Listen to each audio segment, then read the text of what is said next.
안녕하세요. 소양강 블루베리 농부입니다.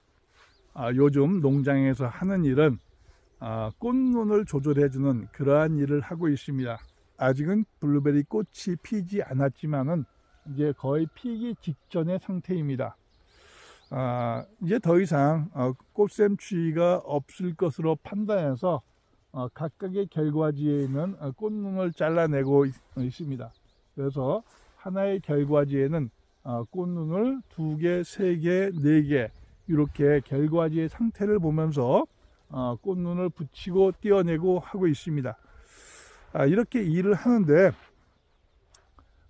구독자분께 전화가 왔습니다.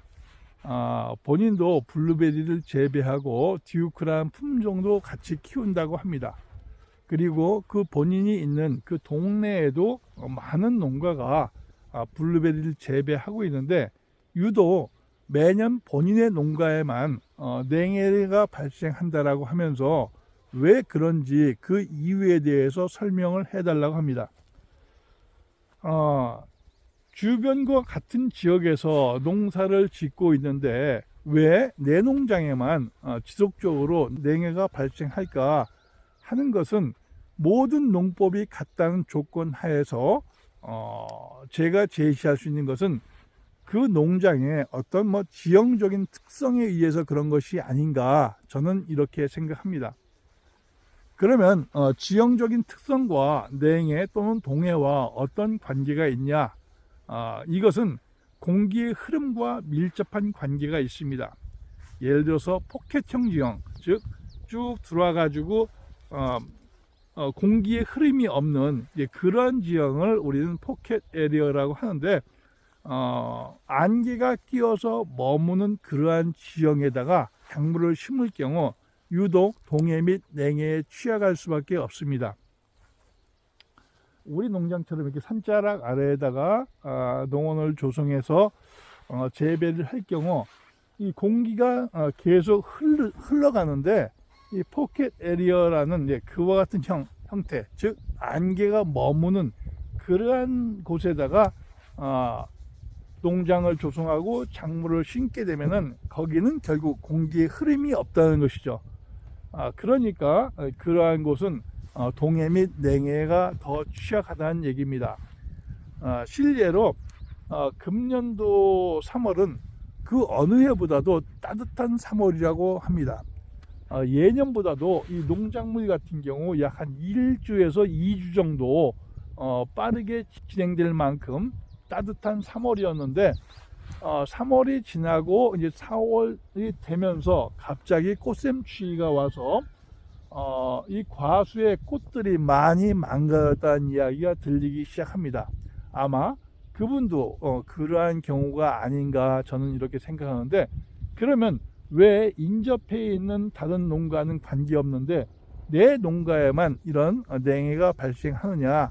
그것은 공기의 흐름이 없는 그와 같은 지형에다가 농장을 조성하고 과수를 심었기 때문에 그렇다라고 저는 말씀을 드릴 수 있습니다.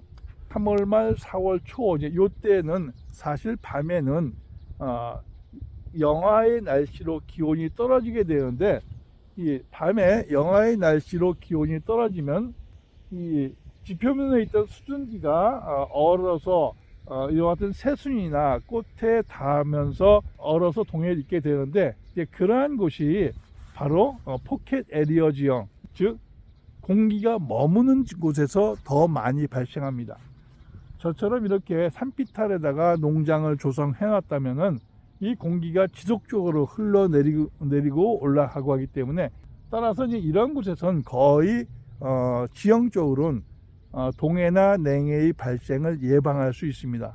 즉 서리가 얼어서 이 꽃이라든가 이 새순에 앉는 것이 아니라 공기가 계속 흘러가기 때문에 결국 얘들은 서리에 의한 냉해의 피해를 받지 않는데, 이제 저에게 전화했던 분도 인접한 농장과 같은 품종을 심고 했음에도 불구하고 본인의 농장에만 지속적으로 냉해가 발생한다면 그 가까운 인접한 농장과 본인의 농장의 공기 흐름도 한번 체크해 볼 필요성이 있습니다. 이 기상과 작물은 얼마나 밀접한 관계를 가지고 있냐 하는 것은 제가 오래전에 경상남도 창원에 근무할 때의 일입니다. 경상남도 창원과 진해를 잇는 그 고갯길이 있는데 그게 안민고개라는 고개입니다. 그 창원으로부터 시작해서 진해까지 넘어가는 그 고갯길에는 정말 아름드리 이 벚나무들이 많이 심겨져 있습니다. 제가 그곳에 근무할 때 우연찮게 그 안민고개를 넘어가는데 그 아름드리 벚나무 아래에다가 엄청나게 큰 사각 얼음을 쭉 놓은 것을 보았어요. 그래서 동행하는 사람한테 왜 저 큰 벚나무 아래다가 이렇게 큰 얼음을 올려 놓았느냐라고 이렇게 물어보니까 그분이 하시는 말씀이 이 진해에서 이제 군항제라는 벚꽃과 관련된 축제를 하는데 그 축제 기간에 맞춰서 꽃을 피게 하기 위해서 그런다 이렇게 이야기합니다. 그 방법은 바로 지온을 조절해서 꽃이 피는 시기를 이 축제의 기간과 딱 맞추기 위해서 날이 좀 더울 때는 사각 얼음을 놓아서 거기에다가 이 꽃이 피는 시기를 늦춰준다는 얘기입니다. 그래서 기상과 이 작물은 정말 밀접한 관계를 가지고 있다는 걸 알게 되었고, 또 두 번째는 마찬가지 창원에 근무할 때였습니다. 이제 창원에는 단감의 주산지 같습니다. 우연찮게 그것도 마찬가지 단감 농장을 방문한 일이 있었는데 거기에 보니까 이 농장 가운데 드럼통에다가 왕겨를 가득 채운 드럼통이 군데 있는 걸 보았습니다. 그래서 도대체 저것을 왜 여기다 갖다 놨느냐라고 물어보니까 밤에 서리가 내릴 때 대비해서 그렇다고 이야기합니다. 그게 무슨 말이냐면 서리가 내려서 꽃에 서리가 앉는 것을 방지하기 위해서 그러한 기상 조건이 되었을 때는 그 드럼통에다가 왕개를 쌓아놓고 밑에 불을 붙여서 밤새 태워가지고 훈훈한 열기가 그 농장에 퍼지게 함으로써 꽃에 서리가 앉지 못하게 한다는 얘기죠. 그렇게 해서 냉해를 방지한다는 이야기를 직접 들었습니다. 아까 저에게 전화를 주신 독자분처럼 매년 본인의 농장만 동해 및 냉해의 피해를 입는다면 아마 그곳은 공기의 흐름이 흐르지 않는 포켓 에리어, 그러한 지형에다가 농장을 조성한 것이 아닌가, 저는 이렇게 한번 생각해 볼 필요성이 있다고 생각합니다. 그러면 그러한 곳에다가 만에 하나 정말 농장을 조성했는데 동해를 예방하기 위해서는 어떻게 해야 되느냐? 물론 뭐 거기다 시설을 해서 밤의 온도를 통제할 수 있다면 특별히 문제되지 않겠지만은, 시설이 아닌 저와 같은 노지라든가 단순한 비가림 정도라고 하면은 바람을 보낼 수 있는 이러한 팬을 설치하는 것도 하나의 방법이 아닌가. 또 열선을 들어있는 이러한 팬 같은 것을 설치하는 것도 하나의 방법이 아닌가, 이렇게 생각합니다.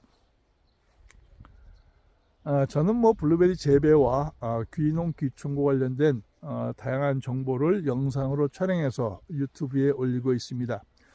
여러분 좋아요와 구독으로 응원해 주십시오. 제가 알고 있는 블루베리 재배와 관련된 모든 노하우를 여러분과 함께 하겠습니다. 감사합니다.